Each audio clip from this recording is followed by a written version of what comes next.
Bom, pessoal, seguinte, hoje a gente vai falar sobre a cinemática vetorial, tá? Eu já tinha passado o material para vocês darem uma olhadinha, né, para poder se inteirarem e relembrarem algumas coisas de vetores, né, e acabar para a gente se encaminhar para pegar tudo que a gente viu de vetores e combinar com o que a gente viu, aquele prelúdio, né, da introdução à cinemática. Beleza? A gente vai ver como é importante, a gente já tinha visto isso, né, mas agora a gente vai reforçar como é importante a notação vetorial, né, para indicar o sentido positivo e negativo, se um objeto está subindo ou está descendo, beleza? A gente vai ver tudo isso aqui, tá bom? Vamos começar vendo, né, os vetores, depois a gente vai ver vetor posição, deslocamento, velocidade e aceleração. Então, só para a gente resgatar aqui, né, o conceito, bom, o que são vetores? Né? Vetores são representações geométricas, através de uma seta, de uma determinada grandeza física vetorial, tá? Que a gente precisa orientar. Quais são as características que uma grandeza tem que ter para ser dita vetorial? É que para poder a gente compreendê-la, tá, perfeitamente, a gente precisa da direção, do sentido e de sua intensidade ou módulo, ok? É disso que a gente precisa, tá? Então, quando eu falar sentido ou quando eu falar intensidade ou módulo, eu estou falando da mesma coisa, beleza? Então, ó, aqui tem uma seta, tá? Beleza? De forma que a extensão dessa seta, o tamanho dela, indica o módulo ou a intensidade, tá bom? Na ponta dessa seta tem essa flechazinha aqui, ó, tá? Que vai indicar o sentido, se é positivo ou se é negativo. E essa linha, tá, que passa através da seta, que a gente está indicando aqui, ó, determina a direção, ok? Aqui temos também, ó, um caso aqui, ó, um vetor A, tá bom? Que acompanhado dele tem um vetorzinho aqui, ó, só que ao invés de usar uma seta para a direita, que essa é a representação, né, de um vetor, é a gente colocar uma letra e em cima dele colocar uma seta apontando para a direita, independente da direção do vetor em si, né? Bom, mas todo vetor ele precisa, né, como eu falei, de sentido, né, intensidade ou módulo e a direção. O sentido vai ser indicado por um sinal de positivo ou negativo. Na verdade, o positivo a gente nem coloca, a gente coloca mais o sentido negativo mesmo, sinal de menos. A intensidade ou módulo é o número, né, e a unidade. E no caso, esse vetorzinho aqui, ó, que está com um acento circunflexo, tá, ao invés de uma seta, ele representa o que a gente chama de vetor unitário. Tá bom? Por que unitário? Porque ele tem módulo igual a 1. Então, por isso que ele fica aqui, você multiplicado, né, com um módulo, só para poder não alterar o valor desse vetor. Então, para que serve esse vetor unitário? Ele indica qual é a direção, tá, ok, de um vetor. Então, por exemplo, esse vetor A aqui, ó, azul, ele está em que direção? Na direção A, chapéu, que a gente fala. Tá bom? Na direção do vetor unitário A. Ok? No nosso mundo tem três dimensões, né? Que aí representado pelas coordenadas cartesianas x, y e z. Cada direção dessa tem um unitário que a representa, ok? A direção x é representada pelo unitário i chapéu. Bom, ó, o i chapéu aponta para o mesmo sentido da direção x positivo. No caso do y, é o j chapéu. E da direção z é o k chapéu. Tudo bem? Então, no caso, esse vetor A aqui, ó, ele tem um módulo A, ele tem um tamanho A, né? A extensão dele é A. Eita, aqui, ó. Aqui, ó. Esse é o tamanho dele A, o módulo. E ele está em que direção? A chapéu. Então, a gente escreve um vetor dessa maneira, ó. Primeiro, a gente tem o vetor mesmo, igual sentido, que no caso aqui é positivo, então nem coloquei sinal de mais, o módulo ou intensidade e a sua direção, que é o unitário. Ok? Então, por exemplo, se eu tiver apenas um vetor na direção x, eu vou escrever ele aqui em preto, tá? O vetor x aqui, ele seria um módulo em x e o seu unitário i. Ok?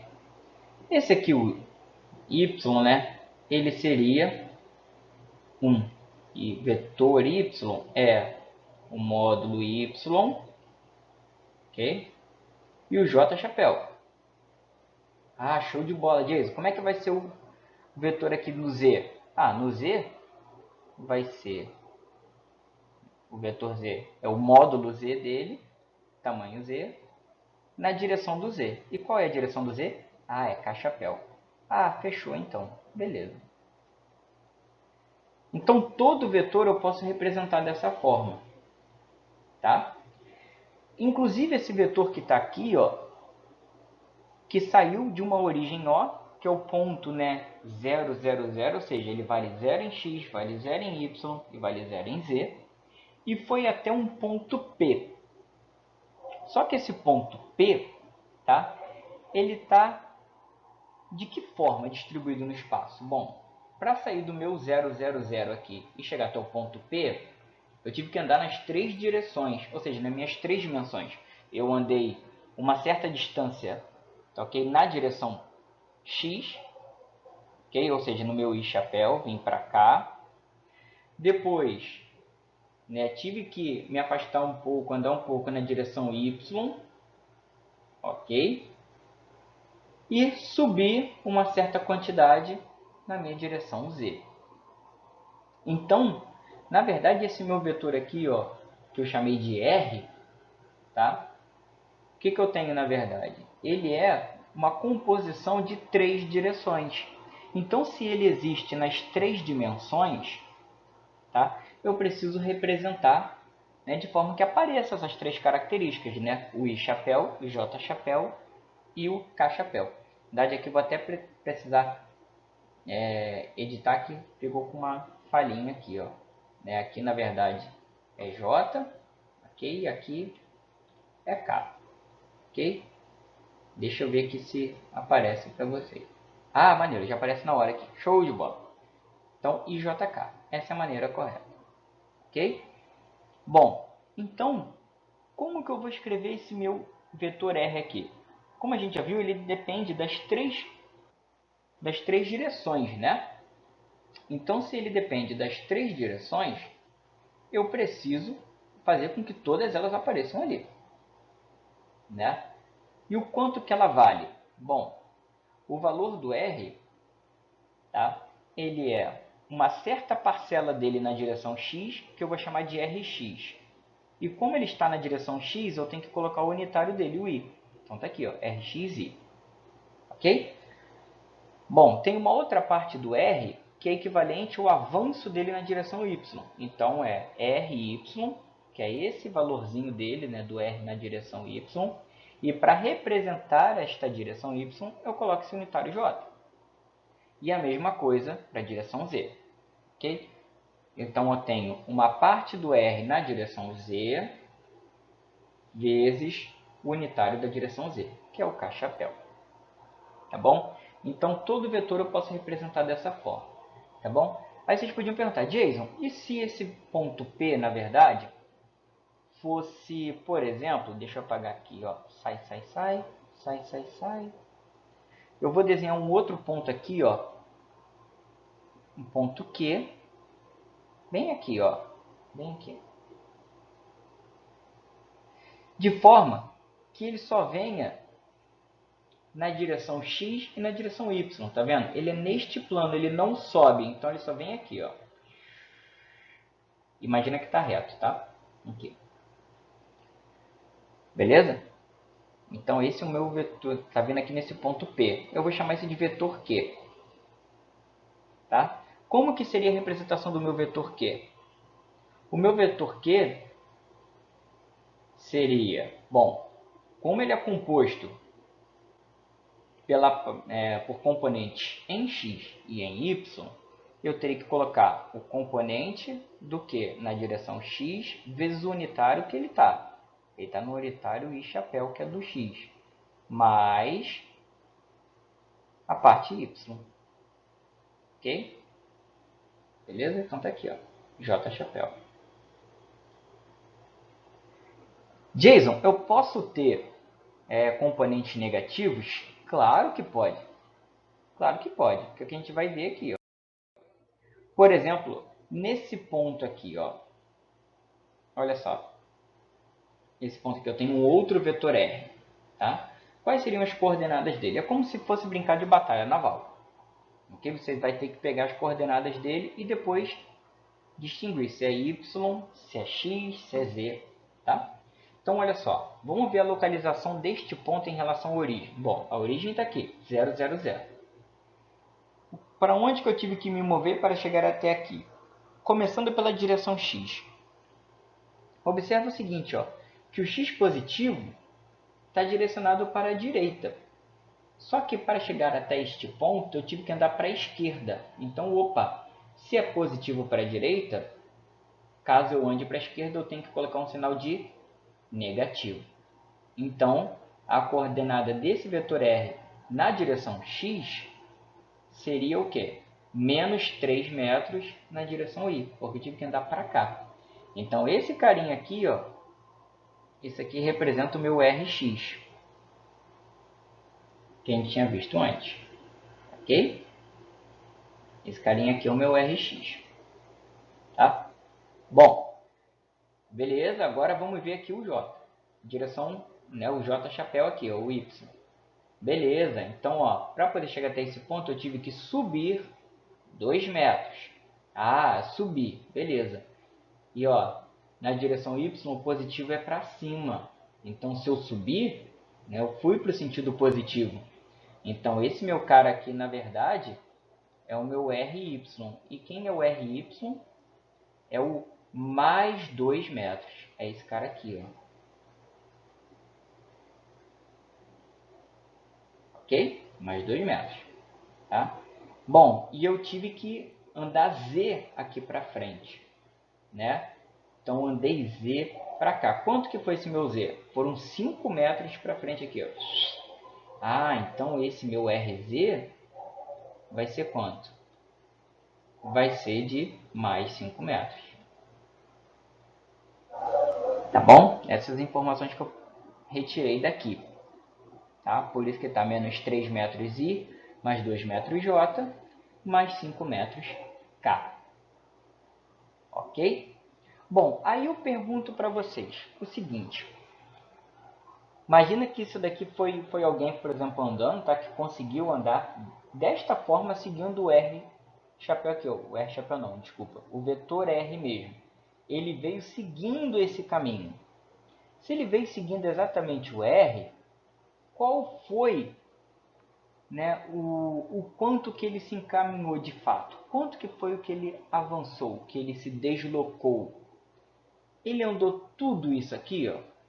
Ele fez exatamente esse caminho, ó. Andou 3 metros para a esquerda, subiu 2 e depois andou mais 5. Ou seja, 3 com 2 com 5 deu 10 metros.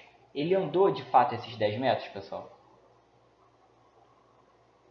Se ele veio seguindo a reta lá do vetor? O que vocês acham?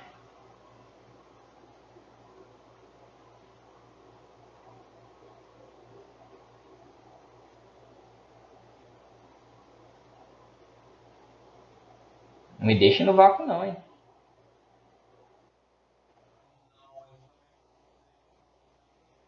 Beleza, mas para você, assim, você acha que o caminho não é o mesmo, né?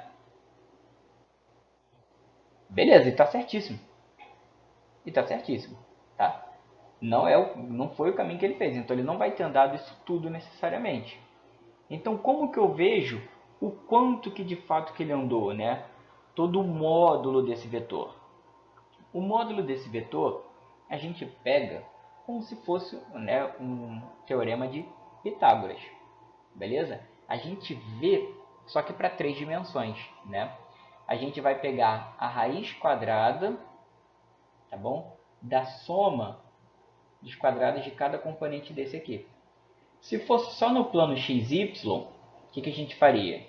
A gente só riscaria esse cara aqui, ó. Por exemplo, o Z, se fosse um plano XY, ó. Cortaria esse cara aqui, corta, viraria um triângulo né, retângulo e pronto, Pitágoras nele. Mas não é isso, esse cara se encaminhou nas 3 direções. Então, eu preciso levar em consideração esse componente também. Ok? Então, nesse caso, qual seria o módulo desse vetor aqui? A gente vai calcular. Ó. O módulo dele seria isso aqui. Ó. R é igual a... Qual é o valor de Rx? Rx vale menos 3. Ah, tá. Então, é menos 3 ao quadrado mais... Quanto que é Ry? Ry vale mais 2. Então, opa, show de bola. Aqui mais 2. Beleza? Deixa eu só apagar esse parênteses aqui. Ficou feio. Beleza? Mais o terceiro componente, que é 5. Ok?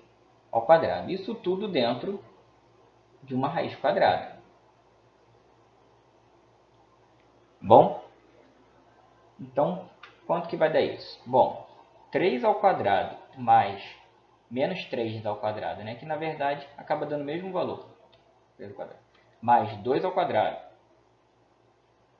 mais 5 ao quadrado. Só isso daqui deu 38. Então isso é raiz quadrada de 38 metros. A raiz quadrada de 38 vai dar aproximadamente 6,16 metros. Então, só resgatando aquele conceito, né, que eu acredito que vocês já devam ter feito álgebra linear, cálculo vetorial, né, alguma coisa desse tipo assim, né, uma disciplina do tipo geometria analítica.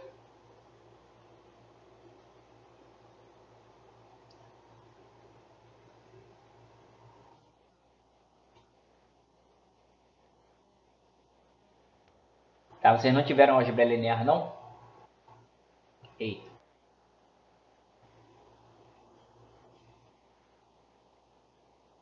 Ah, então vocês vão encontrar com isso também, tá? Fiquem tranquilos. Mas aí o pessoal que não fez, eu vou tentar sempre resgatar esse conceito também, tá bom? Pode ficar tranquilos. Então, vamos seguir aqui, pessoal. Por que eu estou querendo mostrar isso aqui? Para quem não viu, é só para vocês perceberem o seguinte, que quando a gente trata de grandezas vetoriais, não basta somar os números e pronto. A gente já viu que isso não é o que condiz com a realidade. Né? Se fosse somar apenas os números, eu teria 3 com 2 com 5, 10. Como se, né, o objeto tivesse andado 10 metros. E quanto que ele andou de fato? 6,16. Como que eu calculei isso? Através do módulo de um vetor. E como que eu calculo o módulo desse vetor? O módulo de um vetor é dado, tá, pela raiz quadrada da soma dos quadrados dos termos. Bom, foi o que eu fiz aqui. Ó, tá? Então, esse cara aqui representa o módulo de um vetor. Okay? Módulo.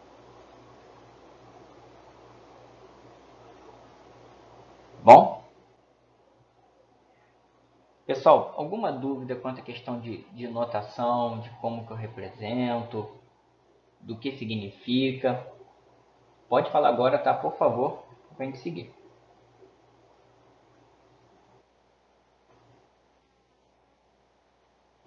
Tá bom? Então, vamos seguindo aqui. Olha só. Então, eu posso representar, né, qualquer grandeza vetorial dessa forma. Só que eu tenho grandezas que são muito importantes. Por exemplo, a posição de um objeto. Porque esse objeto ele não necessariamente tem que ser fixo. Ele pode ser um móvel. Né? Não precisa ser só um corpo. Um corpo não necessariamente está em movimento. Um móvel, sim, sempre está em movimento. E o conceito de movimento que a gente já viu nos trata o seguinte. Bom, em relação a um referencial, existe uma partícula, existe um corpo que está mudando de posição. A sua localização no espaço está mudando com o tempo. tá bom? Então, a posição de um móvel, tá? Ele pode sim, a posição de um objeto, pode mudar com o tempo dessa maneira aqui, ó. Bom, então, um certo valor em x, na direção, né, e chapéu, um certo valor em y, ok? Um certo valor em z. Tá? Bom, então, o que a gente tem com isso? Se eu considerar que esse cara saiu de uma posição R1, beleza?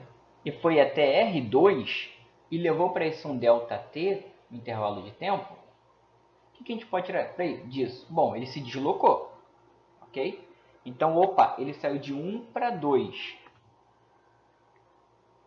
Alguém quer fazer a pergunta? Não? Beleza. Então, olha só. O cara saiu de 1 para 2. Então, o 2 seria a minha condição final. Né? Então, quando eu vejo o deslocamento desse cara, eu tenho que pegar a condição final, que é a posição 2 aqui, ó, menos a condição inicial. Ok? Isso que eu vou fazer. Bom, então qual vai ser esse meu vetor de deslocamento aqui, ó? ΔR. Tá? Jason, por que você botou ΔR? Porque o R é uma forma mais genérica da gente representar algo em 3 dimensões. Ok? Eu estou apresentando direto o caso geral para vocês, para poder a gente depois ir refinando até chegar nas nossas condições. Tá? Então, olha só. Esse cara estava numa posição aqui, ó, P1, e veio para a posição P2. Então, qual vai ser o deslocamento dele? É a posição final menos a posição inicial. Ou seja, qual é a posição final dele aqui? Vai ser a coordenada desse ponto aqui, P2. Ou seja, um certo valor em x, né, que eu vou chamar de x2, ok? Aqui. Um certo valor em y, que eu vou chamar de y2, e um certo valor em z. Tá bom? Então, por isso que eu tenho x2 na direção y, mais y2 na direção j, mais z2 na direção k. Ok? Menos a condição inicial que ele estava. Ele estava em que coordenadas? Bom, ele estava numa certa posição aqui, ó, em x1, beleza? Que dá até a ideia de que era aqui atrás, por exemplo, né? Ou aqui bem próximo do eixo. Então tinha uma posição x1, uma outra componente aqui que era a posição y1, e tinha uma outra posição no eixo z chamada z1. Então ele estava em x1i, y1j e z1k, tá bom? Então vou fazer essa subtração aqui, ó. Só que eu tenho que lembrar que eu estou subtraindo este vetor, né? Então eu tenho que pegar e considerar que esse cara está fazendo isso aqui, ó. Está mudando o sinal desse, está mudando o sinal desse e está mudando o sinal desse. Bom? Então olha só que interessante. Eu só posso juntar os que são equivalentes. Eu não posso misturar. Pô, eu quero fazer um suco de laranja. Adianta eu pegar a laranja e misturar com, sei lá, abacate? Não, se eu quero fazer uma laranjada, um suco de laranja, eu tenho que usar apenas laranja. Tá? Então olha só o que eu tenho aqui. Eu vou juntar todos os que têm a mesma orientação, a mesma direção. Então eu vou pegar aqui, ó, o x2i. Quem é o outro cara que tem o i chapéu? É o x1. Então, opa, estão aqui, ó. Ok? Vou pegar agora aqui, ó, e fazer a mesma coisa para o j. Quem tem j? O j chapéu é o y2. Ah, tá. E quem é o outro?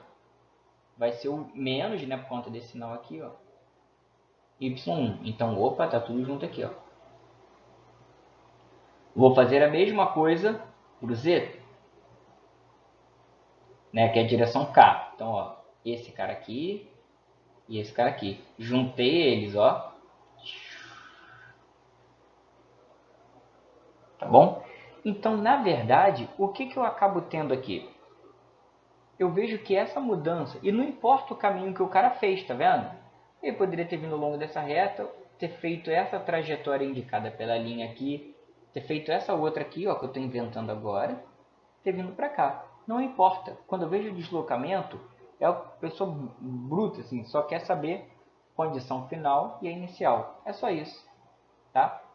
Então, quando eu avalio essa mudança aqui de posição ao longo das três dimensões, ou seja, a variação total da posição do cara, o deslocamento total dele, é como se eu visse o quanto que ele mudou em cada uma das três direções.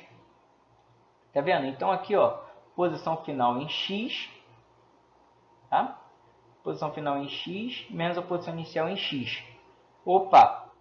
Então eu acabo tendo o que aqui? Um delta x. Então eu tive um deslocamento na direção x, beleza?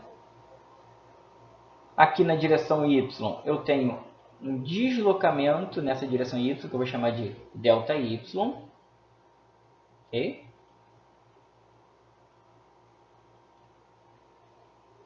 Tá? E aqui eu vou ter um delta z.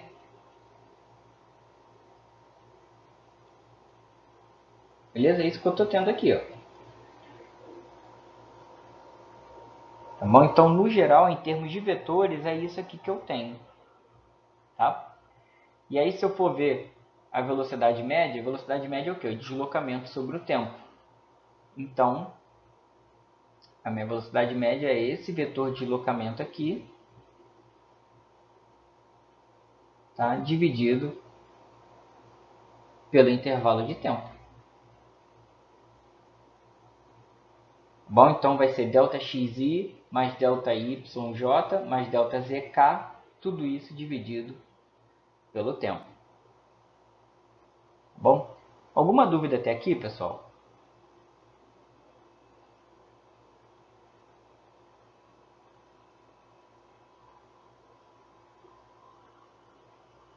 Alguma dúvida até aqui?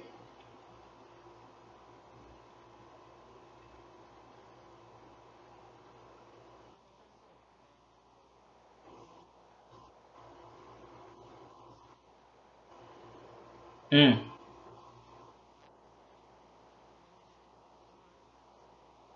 alguns sim.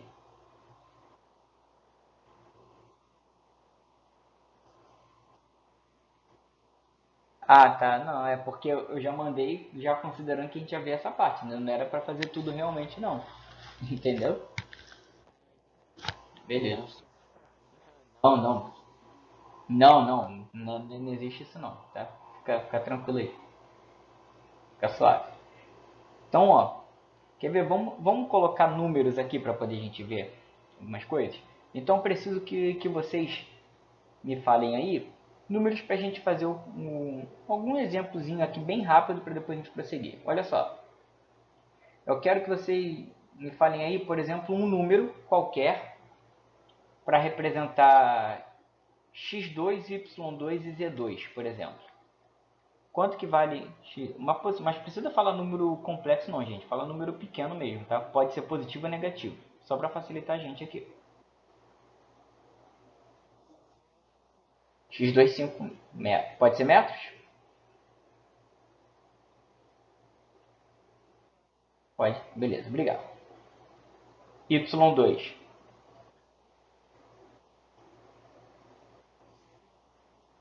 3 metros. Outras pessoas podem falar também, tá, gente? Fica tranquilo aqui, todo mundo participa, tá? Suave. Então, ó. Z2 seria quanto?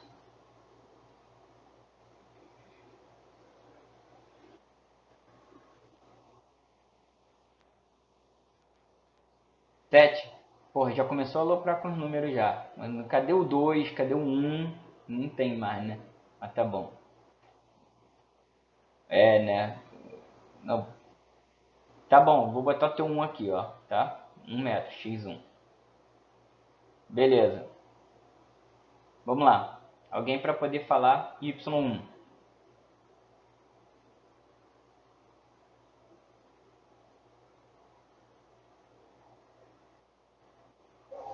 2.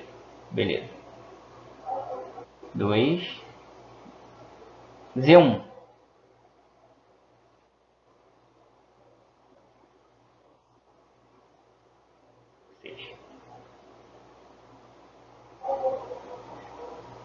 Tá? Então a gente pode fazer separado aqui e depois ver o ΔR, né, o vetor de deslocamento dele. Ok? Então vamos ver quanto seria o meu ΔX. Aqui, ó, vendo ΔX. É x2 menos x1. Ninguém falou número negativo, né? Eu vou meter um sinal de menos aqui só para poder ficar diferente. Tá? Então meu y1 vai ser menos 2. Tá? Menos 2. Por quê? Porque sim. Tá? Então beleza. Quanto que seria o meu ΔX? É x2 menos x1. Então vai ser 5 menos 1. 5 menos 1 vai dar quanto? 5 menos 1, 4 metros. Ok? ΔY. ΔY é a posição. Isso. 3 menos 5.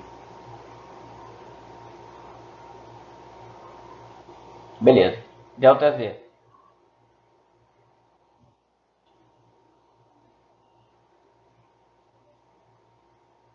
7 menos 6, que deu 1. Tranquilão. Suave. Então, qual que seria o meu vetor ΔR aqui?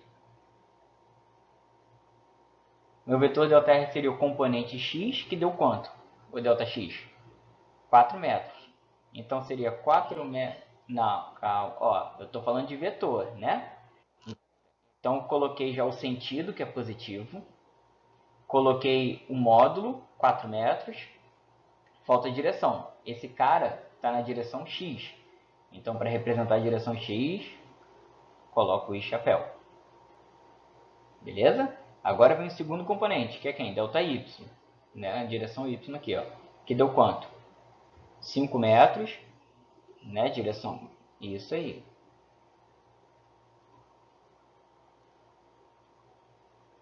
Seria mais 5 metros de J. E o último ali, para poder fechar, mais 1 metro K.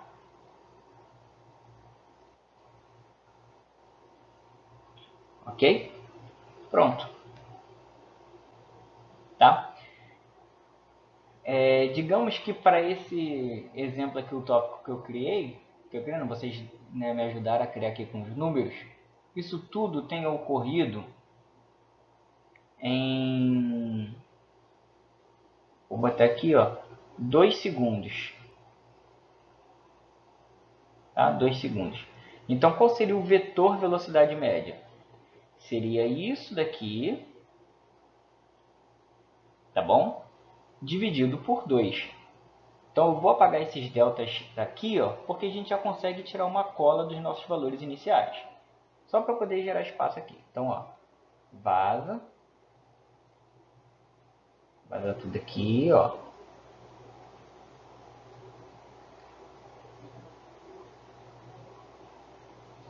Então, qual que seria o meu vetor velocidade média aqui?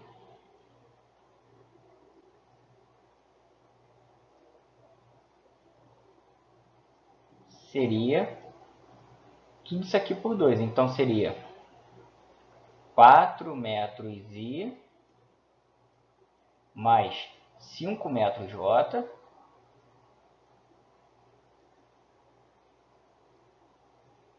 beleza? Mais 1 metro K. Dividido, não precisava colocar o metro agora aqui não, tá? Podia fazer o cálculo primeiro. Tudo isso aqui dividido por 2 segundos. Então, ó, como na divisão tudo acontece simultaneamente, qual seria o meu vetor velocidade média? 4 por 2 dá quanto? 2. Então, seria 2 metros por segundo, direção y, mais 2,5, por que 2,5? 5 dividido por 2, metros por segundo j, mais 1 por 2 vai dar quanto? Meio, né? Então, 0,5 metros por segundo na direção K. Ok? Então tá aí aqui o meu vetor velocidade média. Ah, Jason, se eu quisesse saber, se fosse uma questão pedindo o módulo do vetor velocidade, aí eu teria que calcular daquela maneira que a gente fez antes. Raiz quadrada de 2 ao quadrado mais 2,5 ao quadrado mais 0,5 ao quadrado. Que é a maneira que a gente fez antes. Deixa eu só ver se eu vou perder todas as anotações aqui. Deixa eu voltar aqui. Ah, ele não deixa eu voltar, que maneiro. Mas, enfim, conseguiram pegar aqui, pessoal? Até aqui tá tranquilo? Beleza. Então, vamos seguir aqui, pessoal. Isso é para quando eu tenho um deslocamento ΔT. O que é no intervalo de tempo ΔT? O que é isso? Isso é para coisa de 1 segundo, meio segundo, 1 hora, meia hora, né? Intervalos de tempo consideráveis. Agora imagina, para quem estuda, por exemplo, física nuclear ou alguma velocidade de reação química, por exemplo, né? Quando uma molécula sai de um ponto, vai para outro, invade uma célula, o fármaco, tá bom? Que tudo acontece muito, muito rápido, coisa de menos de milissegundo. Então a gente não está falando de um intervalo de tempo ΔT, a gente está falando de um tempo muito curto, um tempo muito, muito pequeno, onde esse intervalo, na verdade, é quase zero. Ele tende a zero. Então, quando você diminui esse intervalo de tempo, você consegue ter maior precisão nas coisas. Como assim? Imagina o seguinte, alguém está saindo, sei lá, tá indo de Nova Iguaçu para Rural, beleza? E aí, normalmente de Nova Iguaçu para Rural eu levo, sei lá, 1h30. Aí você fala, olha o ΔT, 1h30. Então você só tem condição de saber o seguinte, bom, eu sei a distância que o cara vai andar, o deslocamento, na verdade, dividido por 1h30. Show.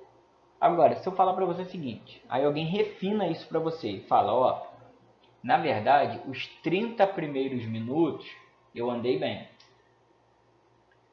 Depois, quando chegou no 32, tudo parou durante uns 20 minutos.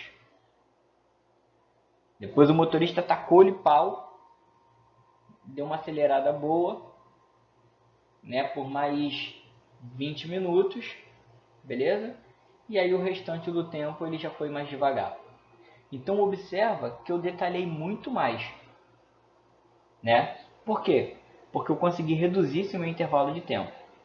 E conforme eu vou reduzindo mais, eu deixo de ter um intervalo e começo a chegar perto de avaliar cada instante que está rolando ali. Quando eu tenho essa condição de que eu estou vendo praticamente um instante, eu observo, na verdade, aqui, né, a minha velocidade, que a gente chama de velocidade instantânea. Beleza? E como que eu faço isso?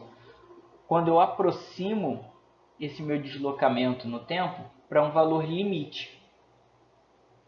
Né? Ou seja, para uma variação muito, muito, muito pequena, uma variação que a gente diz que é infinitesimal. Né? Ou seja, resumindo aí, né, para quem já fez cálculo, né, já fez matemática, eu estou falando de uma derivada.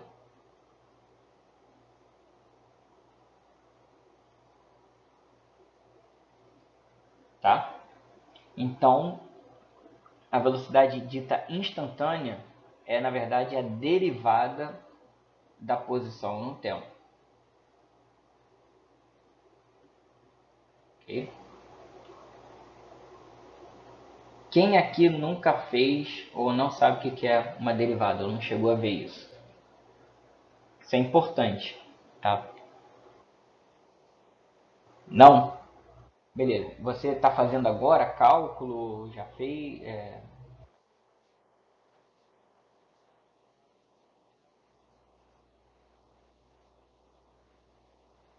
Beleza. Também aqui não vai precisar ter domínio não, tá? Pode dormir tranquilo. Mas é bom você ter depois aí quando você for fazer as matérias mais avançadas, beleza? O que, o que a gente vai precisar aqui é uma regra muito tranquila, que é a regra do expoente. É essa regrinha só que a gente vai usar. Jason, que regra é essa? Calma que eu vou explicar. Olha só, digamos que eu tenho aqui ó, uma certa posição x, tá? Que a função do x é um k, que é uma constante, ok? K, vezes a variável, que eu vou chamar de t, bom? E ela está elevada a um expoente que eu vou botar n, tá bom? Um expoente n qualquer. Tá bom? Tá aqui, ó. Como que é essa regra do expoente? Essa regra do expoente diz o seguinte: quando eu fizer a derivada, né, ou seja, a variação bem pequenininha do x ao longo do tempo, eu vejo aqui, ó, eu tenho alguém que está dependendo do tempo aqui, ó. O x depende do tempo? Sim, pô. O x é igual a uma constante vezes o tempo elevado a um expoente. Então, para cada instante de tempo, eu vou ter uma posição diferente. Então, o x depende do tempo. Beleza? Então, como que vai ficar isso aqui? É a regra do expoente é como se fosse a regra do tapa. Na verdade, não tapa. Como assim, Jason? Eu chego aqui nesse expoente, faço assim com ele, pá! Derrubo ele. Ele vem aqui para frente. Então, esse n vem aqui para frente, multiplicando. Multiplicando quem? Essa minha constante k.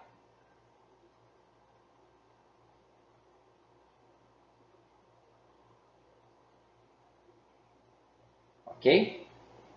Beleza? E aí, como esse n veio para frente e caiu, se ele caiu, ficou fraco. Se ficou fraco é porque perdeu alguma coisa. Então, perdeu um de algo. Então, ele fica dessa forma aqui. Ó.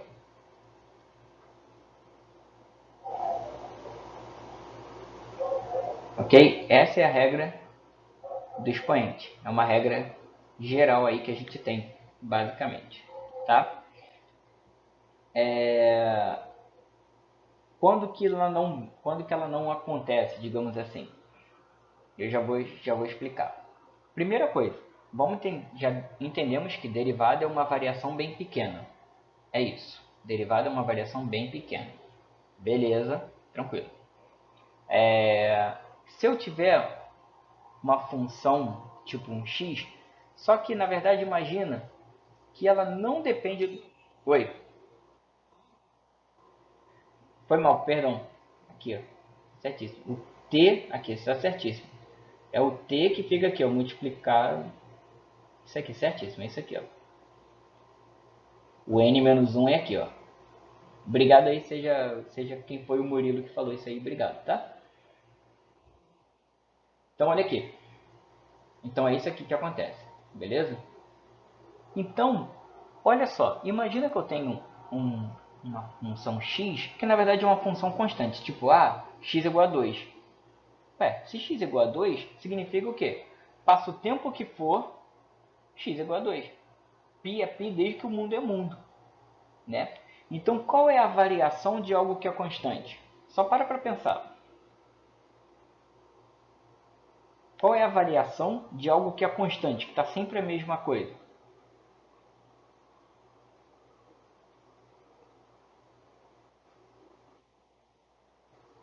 É zero, na verdade. Né? Se aquela coisa não muda, quanto que ela varia? Nada, porque ela não muda. Entendeu? Mas eu vou fazer um exemplo numérico aqui para poder a gente entender, tá? Vou pegar aqui, ó. Deixa eu ver. Vou pegar aqui, por exemplo, um 3 vezes t elevado a 3. Não, deixa eu pegar 3 não, vou botar um 4 aqui só para ficar diferente. Derivada quarta. Ok? Se eu fizer essa derivada aqui, ó, derivada em relação ao tempo desse carinha, como que vai ficar? O expoente vem para frente, então eu vou ter 4 vezes o 3 vezes o tempo elevado a 4 menos 1. Por quê? Porque ele caiu, ficou fraco. Beleza? Então a minha resposta final vai ser quanto isso aqui? Qual vai ser a derivada de 3t à quarta? A derivada de 3t à quarta vai ser 4 vezes 3, 12. 12 vezes 4 menos 1, 3. Então, tá. Então qual seria a velocidade desse cara?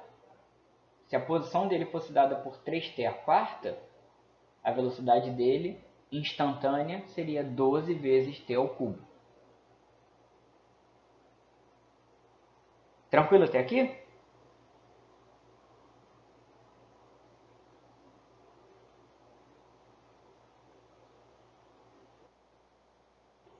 Beleza?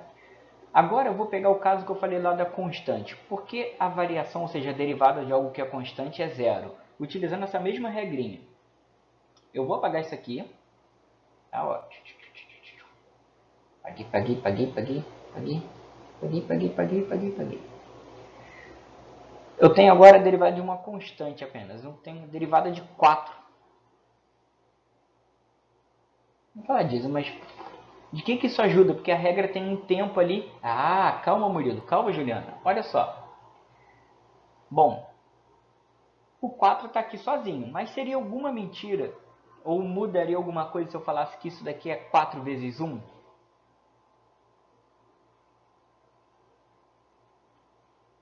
Mudaria alguma coisa na história?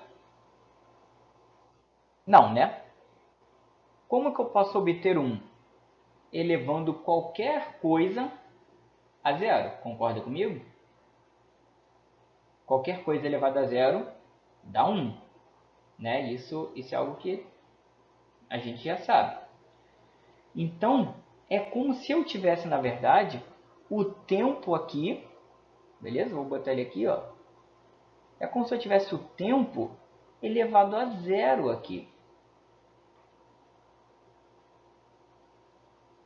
né? Porque qualquer instante de tempo elevado a zero, isso aqui pode ser 1 milhão de segundos. Elevado a zero vai dar quanto? 1. 4 vezes 1, 4. Não mexi em nada, em nada. Mas por que eu fiz isso? Porque aí, se eu for aplicar essa regrinha aqui da queda, né, do expoente, qual é o expoente aqui? Zero. Então, zero vem para frente, vezes o 4, vezes o meu t imaginário, porque eu criei ali só para poder aplicar a regra para vocês, que estava elevado a zero e ainda subtrai 1. T elevado a zero menos 1 vai dar quanto? Menos 1. Ok. Mas olha, eu tenho 0 vezes 4. 0 vezes qualquer coisa vai dar quanto? 0. Então a resposta disso aqui seria 0. Ou seja, a derivada de qualquer constante, ou seja, se eu estou avaliando a variação em relação ao tempo, qualquer coisa que não dependa do tempo vai valer 0 a variação dele. Tá? É isso que isso quer dizer. Quer ver? Por exemplo, olha só, esse x aqui, ó. X é igual a kt elevado a n. K é uma constante, o t é o tempo. Por exemplo, qual é a variação de x em relação a uma massa? Eu falei de massa aqui? Apareceu massa aqui? Não, então ele não depende da massa. Então, qual seria a variação de x em relação à massa? Zero, porque x não depende da massa. X não muda em relação à massa. Para quem não viu derivada, pegou essa regrinha aqui, e para quem já viu, deu para resgatar o conceito com essa regrinha?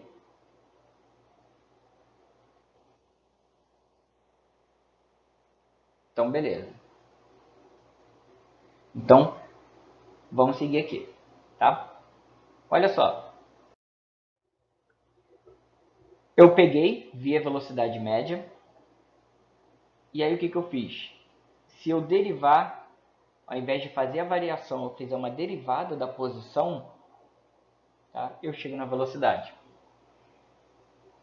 Mas eu posso ter também a aceleração média, caso a velocidade de um móvel variar, né, no tempo.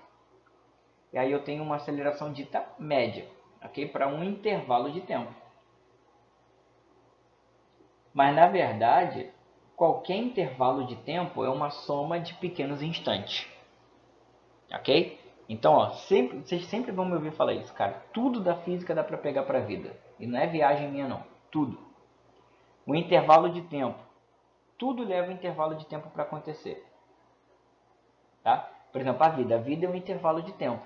Por quê? É uma soma de vários instantes. Então, sempre que você tiver um ΔT, na verdade é um conjunto de vários e vários dtzinhos, vários pequenos intervalos de tempo. Ou seja, praticamente instantes. Tá? Então, o mesmo raciocínio vale. Se eu, ao invés de fazer uma variação ΔT, ΔV por ΔT, eu fizer a derivada da velocidade,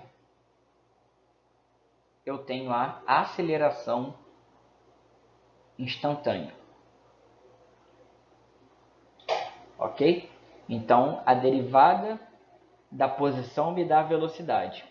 E se eu derivar a velocidade de novo, eu acabo tendo a aceleração, que foi o que a gente viu na aula, né, anterior. Ok? Então, ou seja, se eu derivar duas vezes a minha posição, eu acabo alcançando a velocidade. Ou, desculpa, a aceleração. Tá? Então, eu posso dizer, ó, e a gente apresenta dessa forma, que a aceleração instantânea é a derivada em relação ao tempo de quem? Da velocidade, que está aqui, né?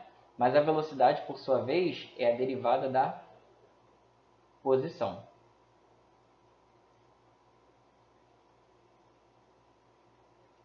Ou seja, eu estou variando uma variação. E isso a gente chama de derivada segunda, quando a gente deriva pela segunda vez. Ok?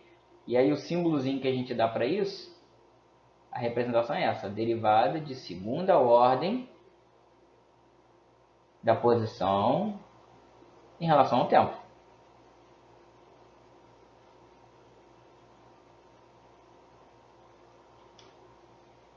Ok?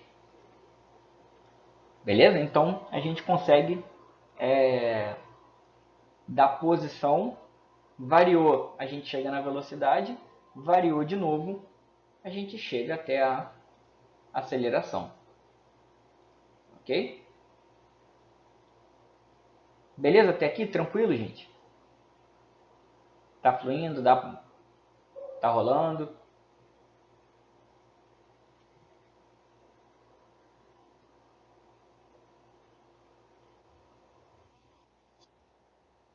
Beleza.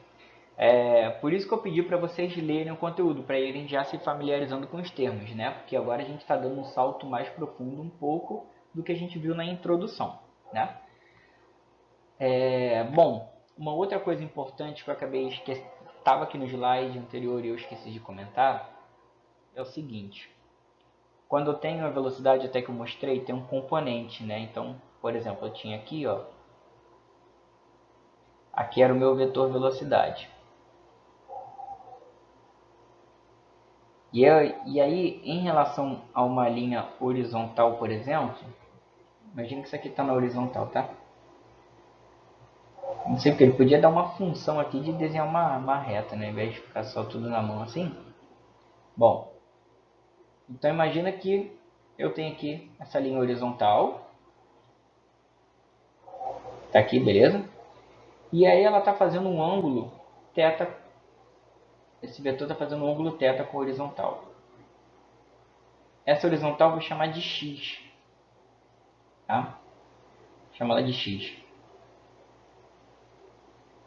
Que é a minha direção x.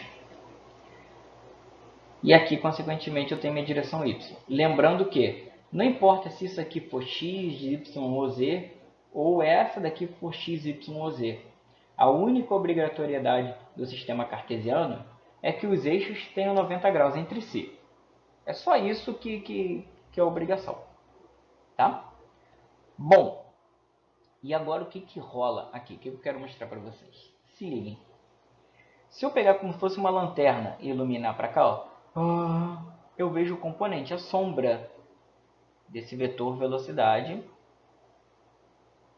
na direção x, que é aquele componente que a gente já estava vendo antes. Ou seja, deixa eu pegar de outra cor aqui para destacar bem.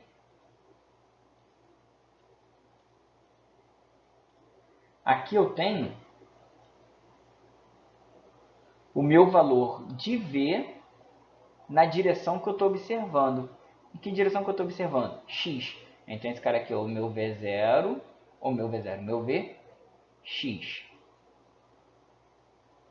Se eu iluminar daqui para cá agora, ó, eu projeto uma sombra, ou seja, eu vejo o componente do V, eu vejo essa componente do V na direção Y. Então esse carinha aqui eu vou chamar de V na direção Y. E aí, dependendo desses valores aqui, ó, de Vx e Vy, eu consigo saber essa orientação para onde o cara está indo. Ok? De que forma? Eu consigo ver aqui, ó. Bom, se eu pegar a tangente desse ângulo, tangente é o cateto oposto sobre o cateto adjacente. Esse cara aqui, ó, esse vetor Vy, que esse componente, é o mesmo desse componente aqui, ó. Igualzinho, também estaria apontando para cima, mesmo tamanho, né? Mesma intensidade. Então seria aqui, ó, Vy, que seria o oposto a esse ângulo, sobre Vx. Tá? De maneira que, se eu fosse pegar para ver como que é o Vx em relação a esse vetor V, como que ficaria? Bom, imagina, tá, que esse vetor V aqui é uma guilhotina. Beleza? É uma guilhotina. E aqui, entre o V e o X, está o seu braço, por exemplo. Eu quero ver o valor de Vx. Para eu ver o valor de Vx, eu teria que fazer o que com essa guilhotina? Me aproximar do X ou me afastar do X? Se eu quero ver exatamente esse cara aqui, ó, Vx, eu teria que trazer o V para essa direção X ou não?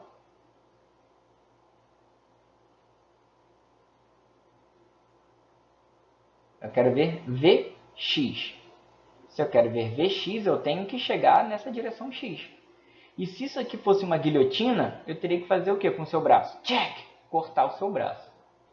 Então, cortou, né? Fechou o ângulo. Se cortou, fechou o ângulo, cortou é o cosseno. Entenderam? Cosseno. Então, ó. Se eu precisei fechar o ângulo, é cosseno. Beleza? Precisei fechar o ângulo, cosseno. Agora, se eu quiser ver o VY, o que eu tenho que fazer? Eu tenho que pegar esse V e levar até a direção Y, né? Só que quando eu faço isso, ó, esse ângulo abre, né? Se eu estou abrindo esse ângulo, o seu braço aqui no meio vai estar salvo da guilhotina. Então significa que eu estou salvendo você, salvendo cena.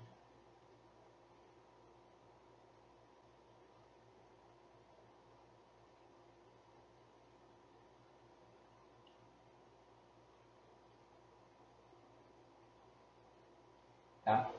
Pessoal, ficou alguma dúvida com essa questão aqui de decomposição para ver quem é o seno, quem é o cosseno?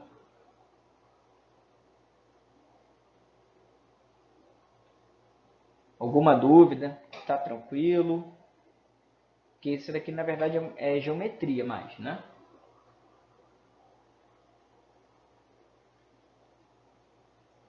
Quer saber se ainda tá tranquilo, se dá para continuar e tal? Ou ficou alguma dúvida?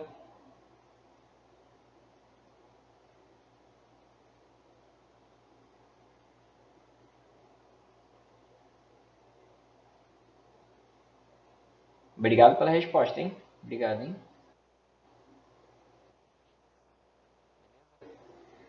Então, vamos seguir aqui, ó. Olha só. Então, só queria relembrar isso aqui com vocês, né? Vamos ver aqui então o seguinte. Olha só. Se eu tinha a posição, mudei e obtive a velocidade. Fiz outra variação e cheguei na aceleração. Aí é tranquilo, né? Ou seja, se eu tenho a posição, eu consigo descobrir tanto a velocidade quanto a aceleração. Porra, que show de bola! Beleza, Jason. Mas e se eu tiver, por exemplo, a aceleração ou a velocidade? Eu consigo voltar até descobrir a posição, por exemplo? Ou seja, eu consigo fazer o procedimento inverso? Consigo fazer isso? Consegue. Consegue com uma operação que faz o oposto, né? Faz o contrário da derivada. Se a derivada eu vou dividindo, né? Eu vou separando em vários pedacinhos pequenos e vejo cada variação pequenininha, com essa operação eu vou fazer o inverso, eu vou somar cada pedaço pequenininho desses. E aí essa soma de vários pedacinhos pequenos a gente chama de integral, ok? É uma soma de vários pedacinhos pequenos. Enquanto a derivada é a separação de várias partezinhas pequenas, ok? Essa operação também é chamada, a integração, né?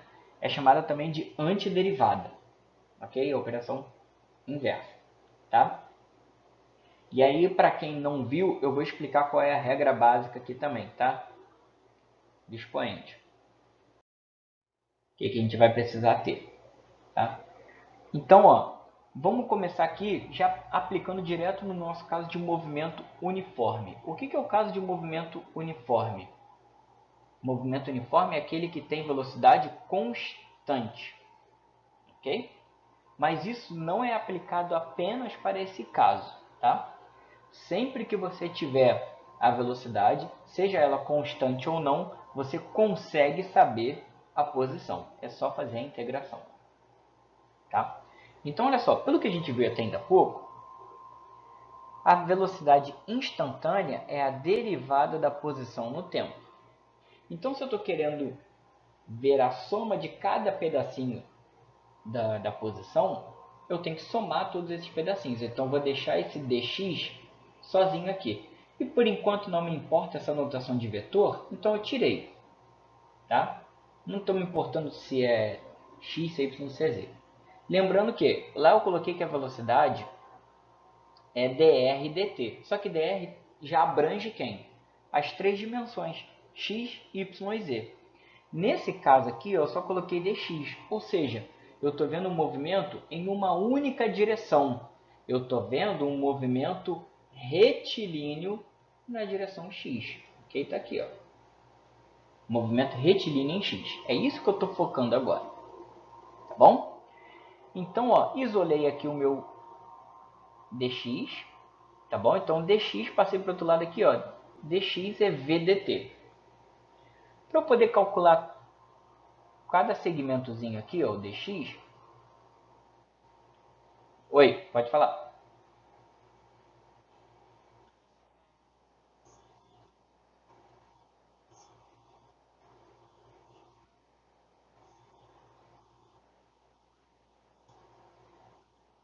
Isso. A escadinha é a seguinte, ó. A escadinha é essa aqui, ó, que a gente vai fazer. Ó, se a gente tem, vou botar aqui, ó, posição, posição, letra horrível, pera aí, deixa eu apagar.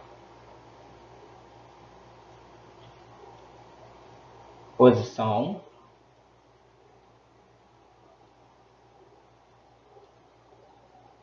velocidade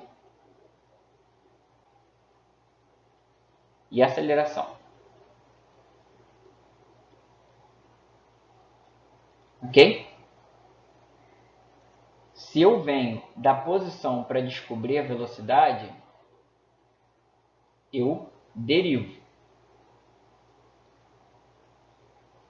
ok? Ou faço alguma variação tipo vou botar só der, tá bom? De derivo, tá der. Ou eu faço aquele por delta mesmo, né? Se pedir velocidade média, se falar só velocidade, é velocidade instantânea, ok? E se eu quiser sair da velocidade para chegar na aceleração, eu derivo de novo. Agora, se eu tiver na aceleração e quiser saber a velocidade, eu vou fazer o inverso. Então, ao invés de separar os pedacinhos, eu vou somar os pedacinhos. Então, se eu tiver aceleração, eu vou integrar. Beleza? E aí, da velocidade, eu chego à posição, que é o que a gente vai fazer agora. Primeiro, a gente vai fazer isso aqui, ó, da velocidade para a posição. Tá?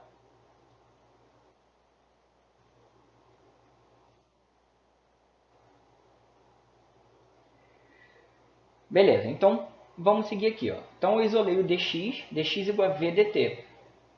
Né? Ou seja, é como se fosse ΔS igual a V vezes ΔT. Então, olha só.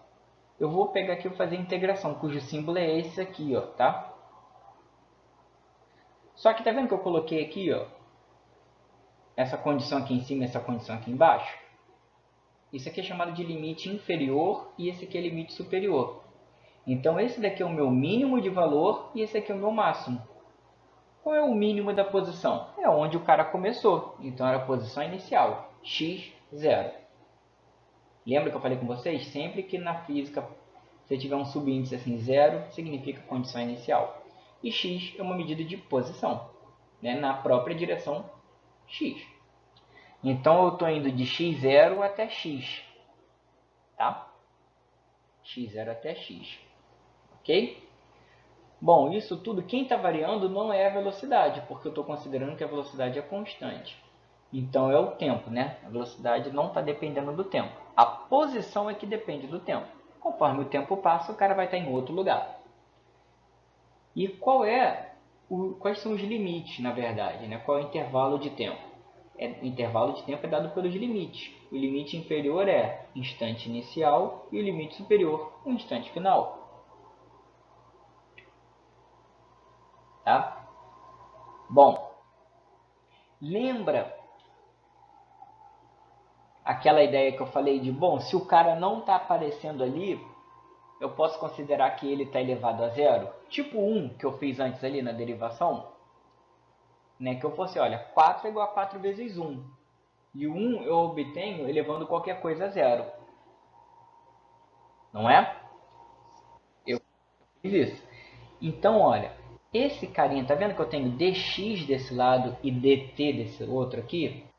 Esses caras são chamados de fatores de integração. Em relação a quem que eu estou vendo. Então, aqui eu estou vendo integração em relação a x.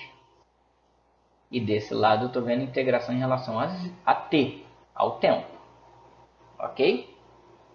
Então, beleza. Então, na esquerda eu vou integrar em relação a x. Na direita eu vou integrar em relação ao tempo.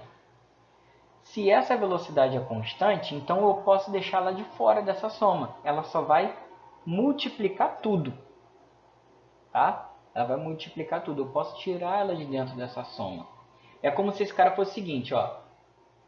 Eu estou somando 3 mais 1, desculpa, estou somando 3 vezes 1 com 3 vezes 2, com 3 vezes 3, com 3 vezes 4, com 3 vezes 5 e assim vai.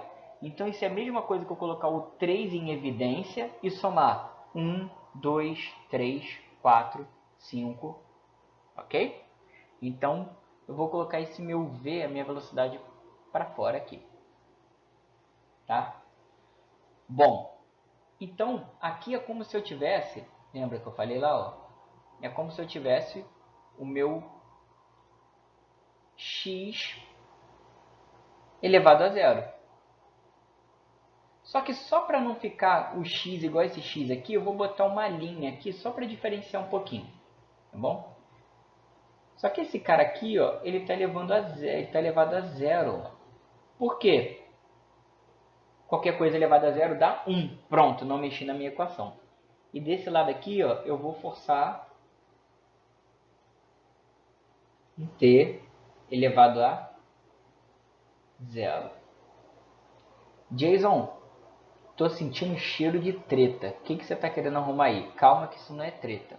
É só para poder apresentar a regra para vocês. Tá? Digamos que eu vou fazer isso aqui. Ó. Digamos que eu tenha essa função aqui. Ó. Eu tenho uma função, por exemplo, u, ok? Onde u é, por exemplo, x elevado a n. Tá bom? Ou seja, o u depende do x. Tá vendo? O u depende do x. Para cada valor de x, eu tenho um valor de u diferente. Quando eu vou integrar o u em relação a x,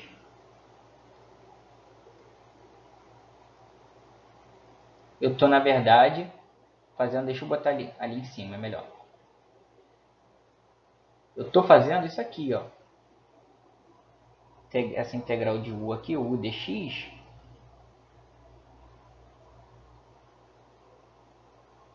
é, na verdade, uma integral de x elevado a n dx, tá vendo? Importante, ó, eu estou vendo essa variável em relação, e o fator de integração é ela mesma, tá vendo? É o próprio x.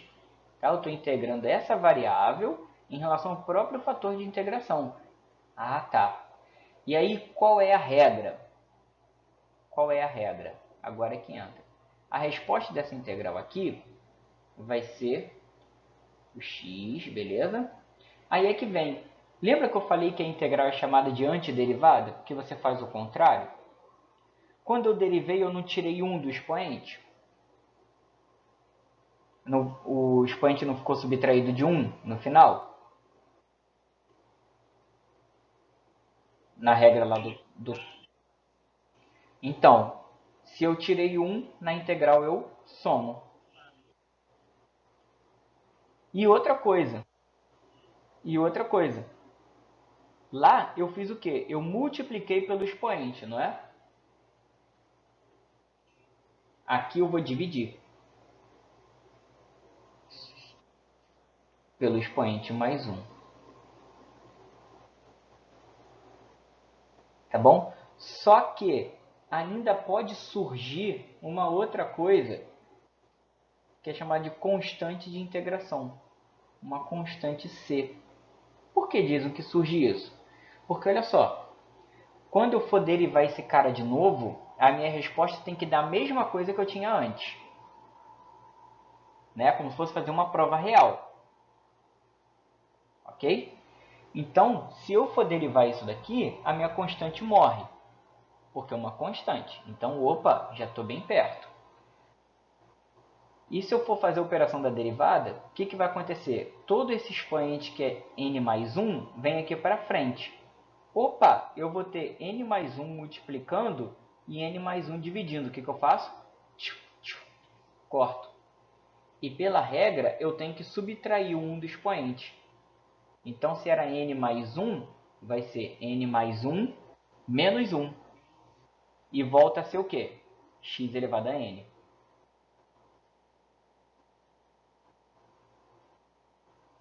Beleza?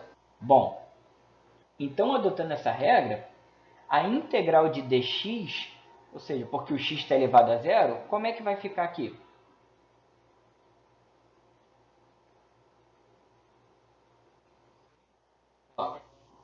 A integral de dx sozinho, porque o x está aqui camuflado, porque ele está x elevado a zero. Né? Pela regra, eu tenho que somar 1 no expoente e dividir pelo expoente mais 1. Então vai ficar x elevado a 1. Não, no caso vai ficar 0 mais 1, né? Porque, ó, o x está elevado a zero, tá vendo? Aí 0 mais 1, 1. Então o x vai ficar elevado a 1 dividido por 0 mais 1. Então, ou seja, vai dar o próprio x.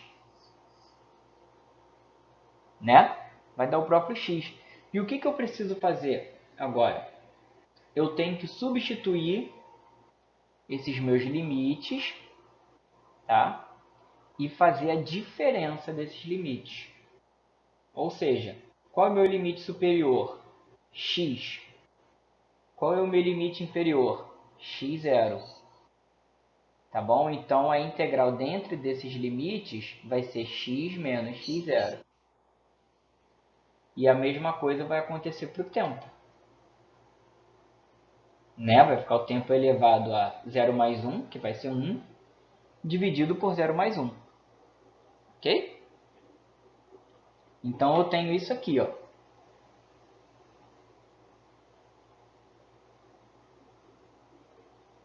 Tá? Para quem ainda não tinha visto essa parte de cálculo e tal, de derivada, deu para poder compreender essa parte aqui da integração? Eu sei que a integração é mais complicado um pouquinho do que derivada, tá? Mas é só questão de prática até você pegar mais manha. Tá aí.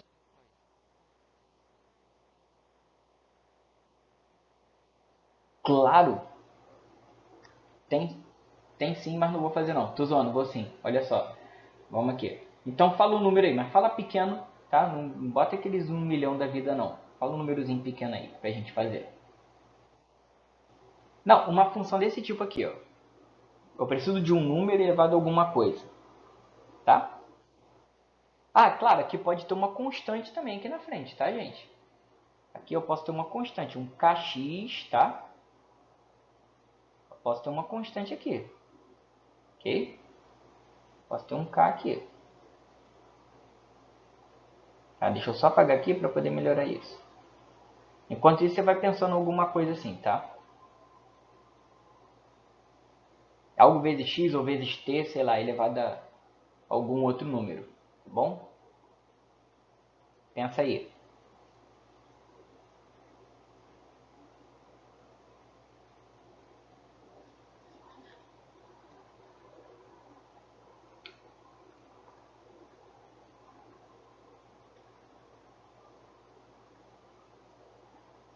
Pensou não? Então eu vou inventar aqui, ó. Vou botar... Tá bom. Então eu vou botar aqui, ó, integral de 2. Deixa eu botar aqui. Deixa eu botar aqui.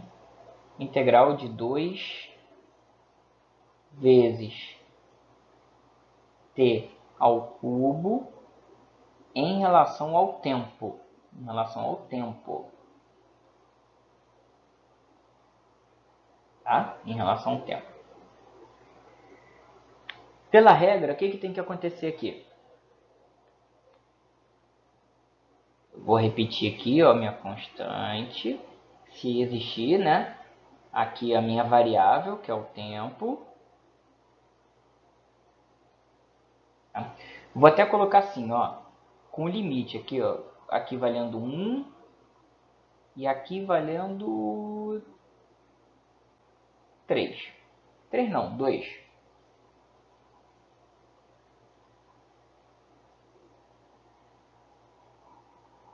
2. Bom, pela regra, o que tem que acontecer? Eu tenho que somar 1 ao expoente, então aqui era 3. Vou somar 1.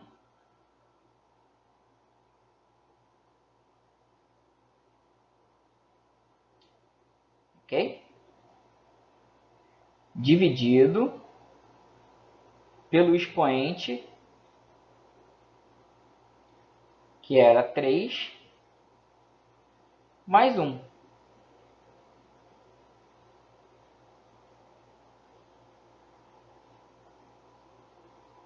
Tá? Então, ó, quanto que vai dar isso aqui? Eu vou ter 2 vezes t elevado a quanto? 3 mais 1 vai dar quanto? Ah, aqui faltou a constante, né? Claro. Vou ter que ter mais uma constante. Ou seja, isso daqui vai dar 2 vezes 3 mais 1. Então, meu expoente agora vai passar a ser quanto? 4. Dividido por quanto? Por 4.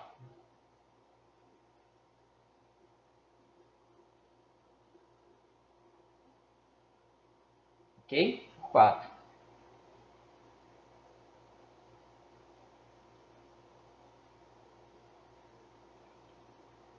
Só que eu posso simplificar esse 2 com 2 aqui, né? Corta aqui, ó. Aqui fica 1 e aqui fica 2. Beleza? Então, o que acabou ficando aqui? Opa, ficou quanto? T elevado à quarta sobre 2. Com que limites que eu tenho que fazer isso aqui? Com que limites? 1 e 2. Aliás, deixa eu botar na tela de representação melhor aqui. Deixa eu apagar isso aqui. Mais a constante aqui, ó. Só que isso tudo eu tenho que avaliar dentro de que limites? 1 e 2, né? Então, 1 e 2. Ok? 1 e 2. Ok? Bom, só uma pausa para poder a gente ver o seguinte. Olha só, se eu derivar esse cara aqui, ó, tem que dar a mesma coisa que eu tinha antes, que era 2t ao cubo. Tem que dar a mesma coisa. Vamos ver? Ó, derivada de uma constante, 0. Caguei para ela então. Derivada aqui de uma função que está elevada a um expoente. O que eu tenho que fazer? Jogo o expoente para frente. E ele vem multiplicando. Então, vou ter 4t elevado a quanto? Ao expoente menos 1. Então, se era 4 menos 1, vai dar quanto? 3. Então, ficou 4t ao cubo sobre 2. 4 dividido por 2 eu simplifico. Então, tem quanto? 2t ao cubo. Então, minha integração ficou certinha. Não me perdi em nada. Tá? Bom, então seguindo aqui, ó, agora eu preciso entrar na parte da substituição. Eu vou colocar o limite superior e subtrair do limite inferior. Tá? Então vamos lá, ó. O limite superior é quanto? 2. Então, no lugar do tempo, onde tiver tempo, eu coloco 2. Então vamos lá. Vou colocar aqui então de... deixa eu ver... colocar de laranja aqui, ó. Então vou ter 2 elevado à quarta dividido por 2 mais a constante. Agora, menos a parte aqui do limite inferior. Então, opa, só para não me embolar, vou abrir um parênteses aqui. Qual é o meu limite inferior? Ah, é o 1. Geralmente a gente representa assim, ó. Coloca um parênteses e puxa um travessão vertical assim, ó. Tá? É assim que a gente representa normalmente. Então aqui, ó, no lugar do tempo, eu vou colocar agora o limite inferior. O limite inferior é 1. Então 1 elevado à quarta sobre 2 mais a constante. Então, beleza, substituir agora, o que eu vou fazer? Continuar a matemática. Se liga só no seguinte, eu tenho um sinal de menos aqui, né? Então ele vai alterar tudo aqui dentro, ó. Vai alterar o sinal desse cara e vai alterar o sinal desse aqui. Ok? Deixa eu só colocar por baixo para ficar melhor. Então, ó, o sinal vai alterar tudo aqui. Vai alterar esse carinha e vai alterar este outro carinha aqui. Tá? Dessa forma, o que vai acontecer? Eu vou ter mais a constante, menos constante. Então, esses caras eu posso, ó, cortei. Então, nesse caso aqui, minha constante vai sumir. O que eu tenho? Ó? 2 a quarta sobre 2. 2 a quarta é quanto? 2 vezes 2, 4. Vezes 2, 8. Vezes 2, 16. Então, eu tenho 16. 16, beleza, sobre 2.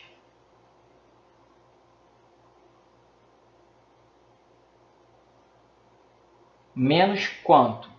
Por que o menos? Conta desse sinalzinho aqui, né? Que vai trocar. Eu vou somar com esse cara, mas ele vai estar com um sinal negativo, né? 1 ao quadrado, 1 à quarta vai dar quanto? 1 mesmo. Dividido pelo denominador que é 2. Como eles estão com o mesmo denominador, eu já posso fazer a operação direto. O denominador permanece aqui, ó, 2, bato tá aqui. E já opero direto aqui os numeradores. 16 menos 1 vai dar 15. Então essa é a minha resposta. Ok, 15 sobre 2. Então eu faço essa etapazinha aqui, ó, do expoente mais 1 dividido pelo expoente mais 1, surge a constante. Beleza? Fiz isso aqui. Depois eu vou substituir os limites de integração, né, inferior e superior, se existirem. Se existirem. Então aqui, ó. Ok? Então, substituir. Tá? 2, né, a 4 sobre 2 mais a constante menos limite inferior. Eu vou jogar um 1 aqui dentro da minha função. Então, 1 a quarta sobre 2 mais c. Corto aqui as constantes. Cortei. Tem 2 a quarta 16 sobre 2 menos 1 sobre 2. Então, vai dar 15 meios.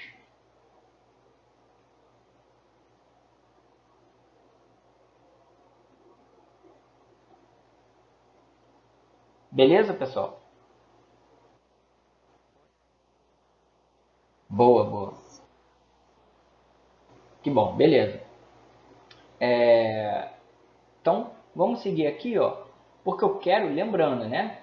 Tudo isso aqui eu estou mostrando para vocês de onde vem, porque eu quero obter a posição, né? Eu saindo da velocidade, eu quero chegar na posição.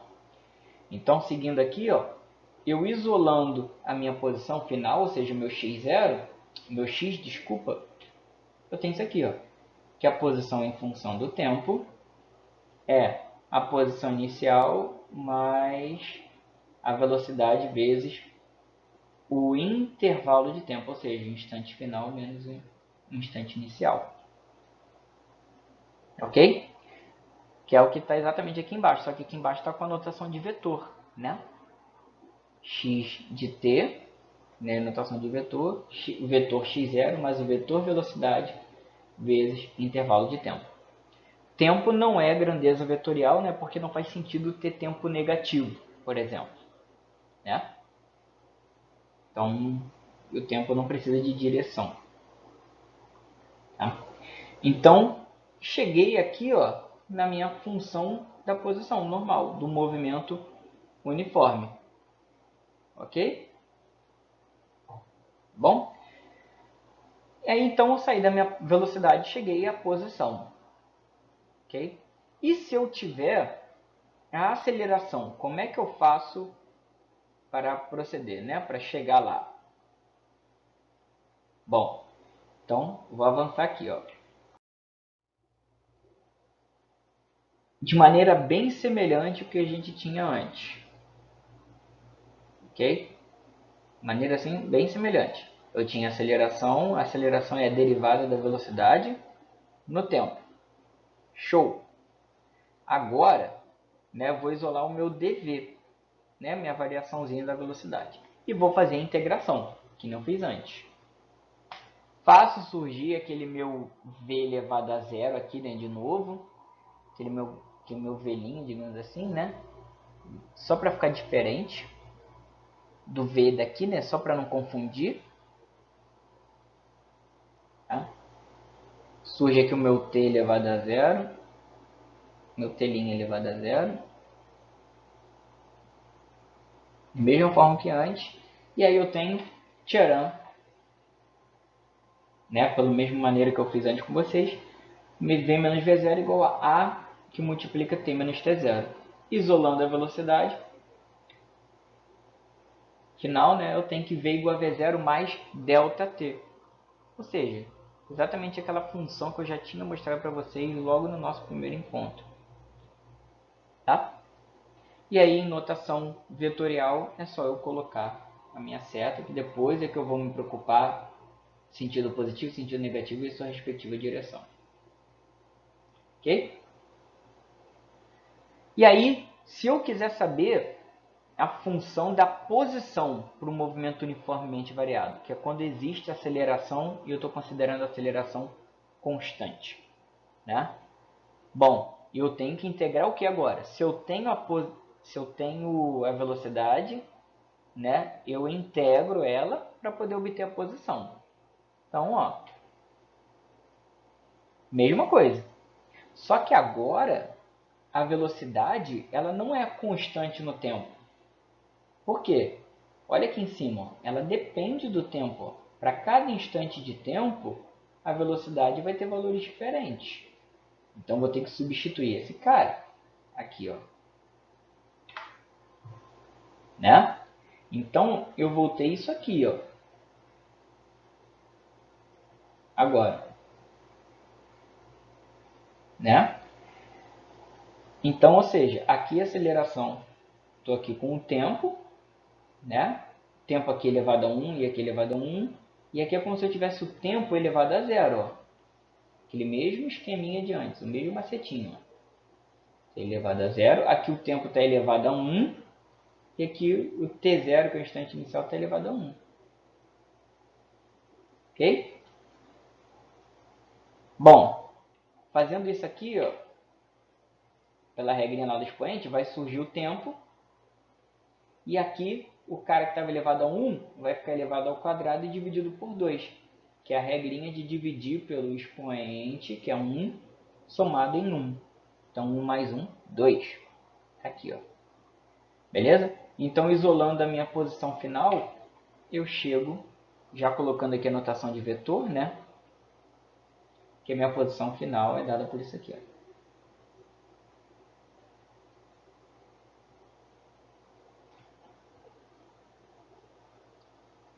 Beleza? Então, é assim que a gente obtém as funções, né? Tanto da velocidade, tanto da posição, né? Em relação ao movimento uniformemente variado e, no caso, a função da posição para o movimento uniforme.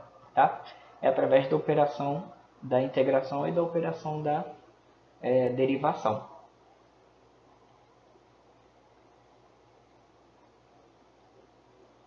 Ok, pessoal? Tranquilo? Eu vou fazer um exemplozinho aqui, para poder a gente aplicar isso. Tá? Vou fazer um exemplo aqui, ó. Chega aqui comigo, ó. Bom, a posição em unidade do sistema internacional, ou seja, a posição é dada em metro e o tempo é em segundos, de uma partícula que se move em um plano XY é dado por... Tananã, tá aí, ó. 2t ao cubo menos 5t, mais 6 menos t à quarta, isso na direção j. Ok? Então, esse primeiro cara que é o componente x, seria o meu Rx no caso, né? Por quê? Porque eu estou vendo o meu unitário I aqui, ó. E o I é ligado à direção x, né? Eu olhei aqui, e quem eu vejo? O J. O J é do unitário da direção y. Então, esse cara é o meu RY. Ok? Então, olha só. Vamos ver o que ele quer aqui, ó. Na notação dos vetores unitários, calcule letra A, a posição, B, a velocidade instantânea e C, a aceleração. Faltou o vetorzinho aqui, ó.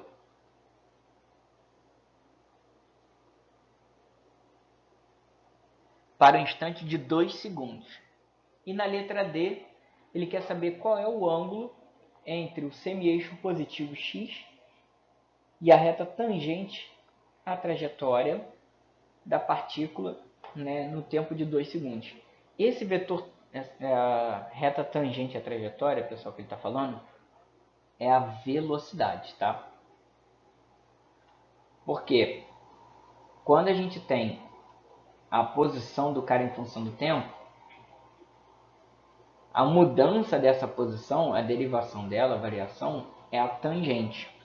Então, isso daqui representa a velocidade instantânea. Então, isso aqui é a velocidade.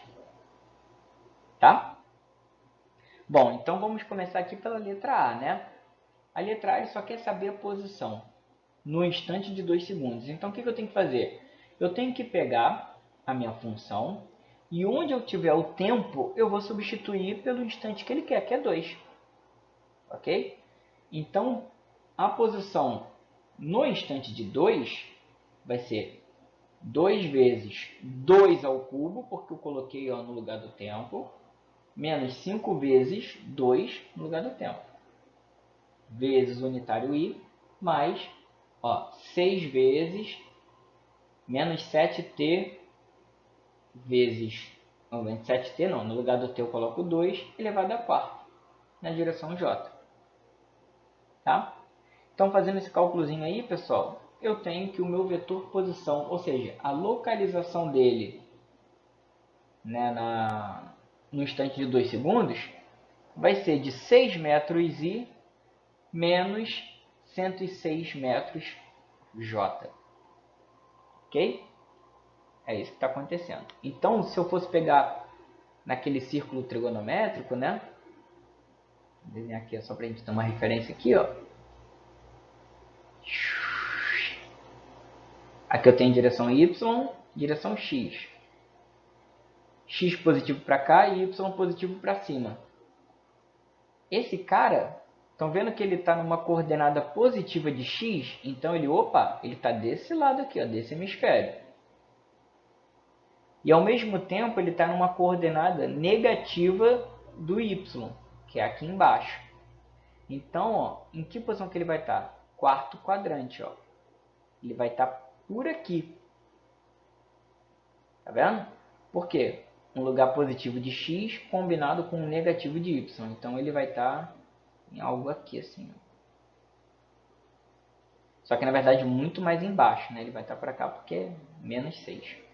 Menos 106. Tá? É por aí que ele vai estar. Então era só substituir. A letra B, ele quer a velocidade nesse instante. Então, se eu quero saber a velocidade, eu tenho que derivar. Observe o seguinte. Ele pediu... essa é a palavra-chave, pessoal.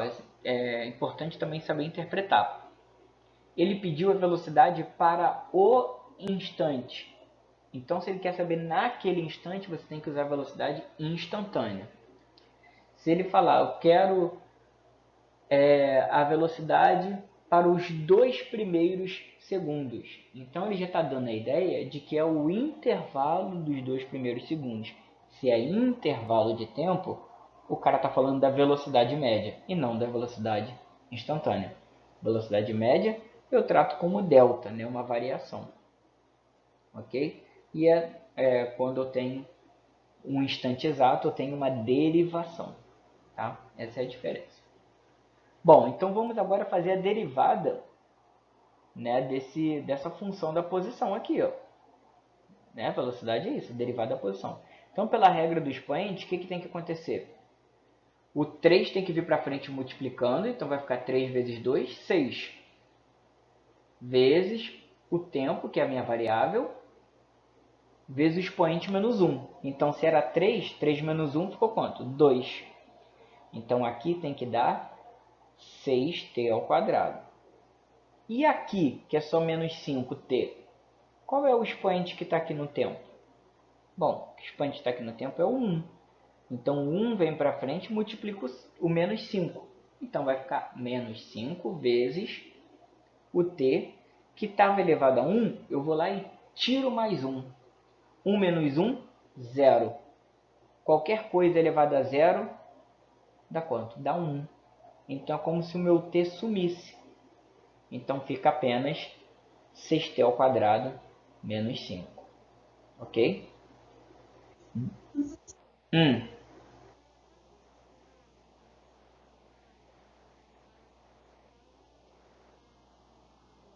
é para... Ok, posso. Então, beleza. Não, tranquilo. Sacou aqui que ele falou, olha, eu quero para t igual a 2 segundos? Então, isso aqui já é a deixa que ele me dá para poder saber que, opa, é exatamente nesse momento, nesse instante. Ele não quer em outro, ele quer nesse tempo. Então, se ele quer nesse tempo, é nesse instante. Se é nesse instante, é velocidade instantânea. Então, eu faço derivada. Agora, se ele fala, calcula a velocidade dele para o intervalo, ou seja, entre t igual a 1 e t igual a 4 segundos. Sacou que ele já te deu um intervalo? Ele te deu uma condição de 1 e depois uma condição final de 4. Então ele quer saber no intervalo de tempo. Se ele der a entender isso, que é no intervalo de tempo, aí é velocidade média, que é para fazer pelo delta. Substitui os pontos, não, o instante lá de tempo e tal, faz a subtração e depois divide pelo tempo. Acabou. Agora, quando ele quer para o instante, você deriva primeiro e substitui depois.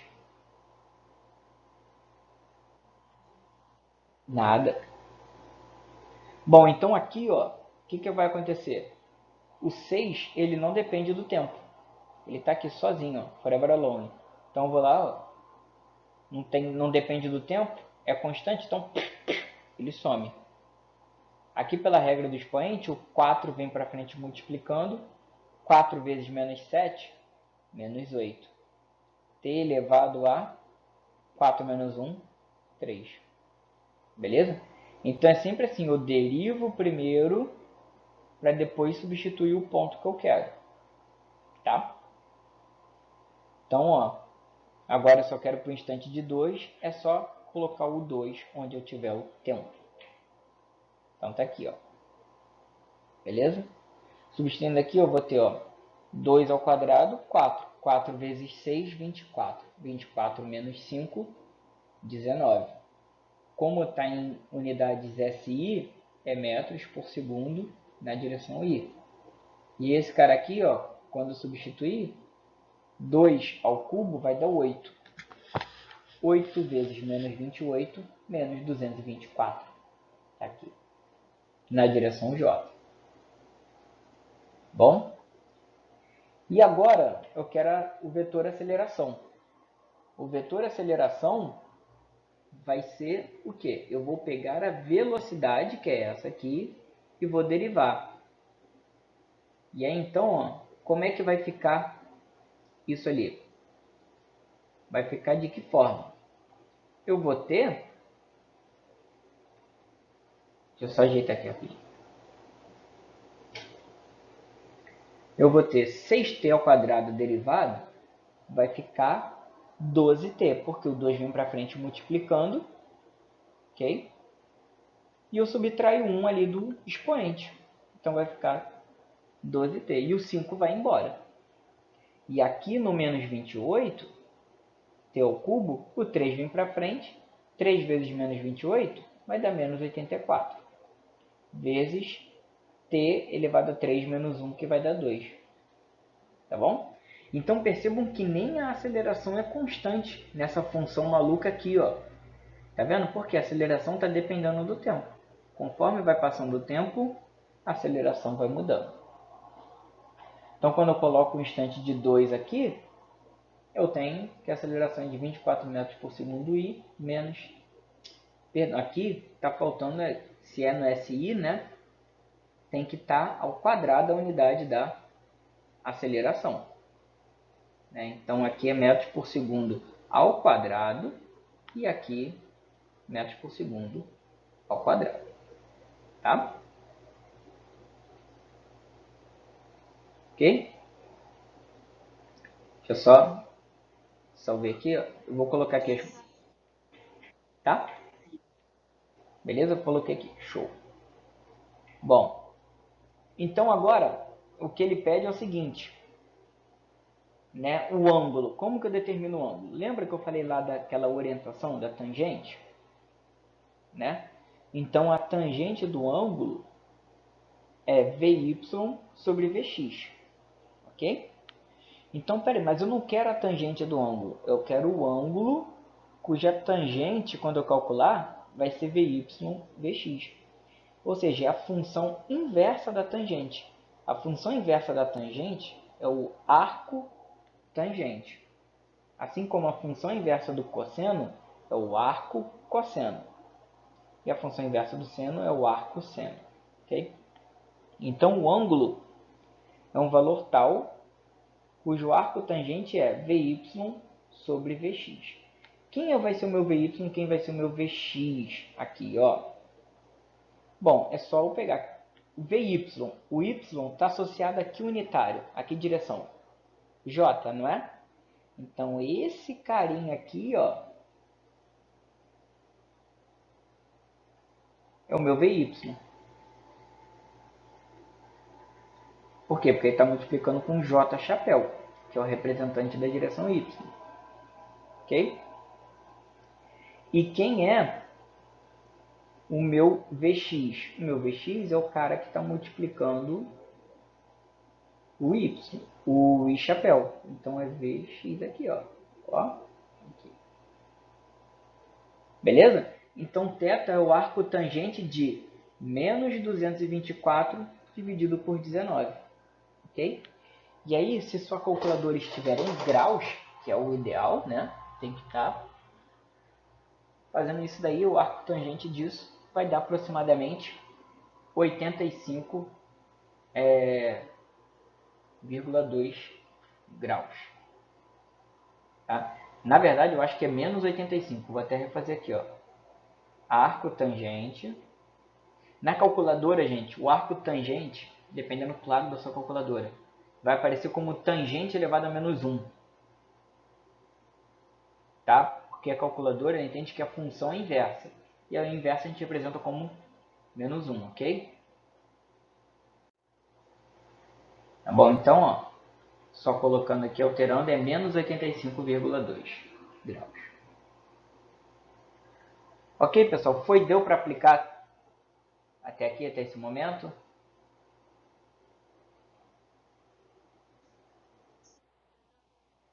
Beleza?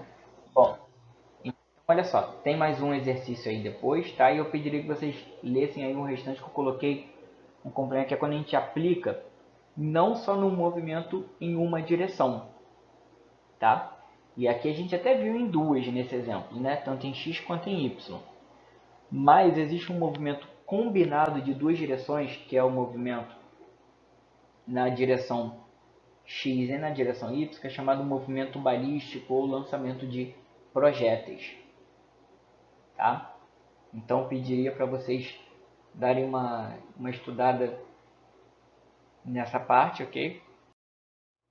Né? E tentar fazer esse exercício aqui, tá bom? E fica como uma parte assíncrona aqui. Ok, pessoal? Então eu vou parar a aula por aqui, tá bom?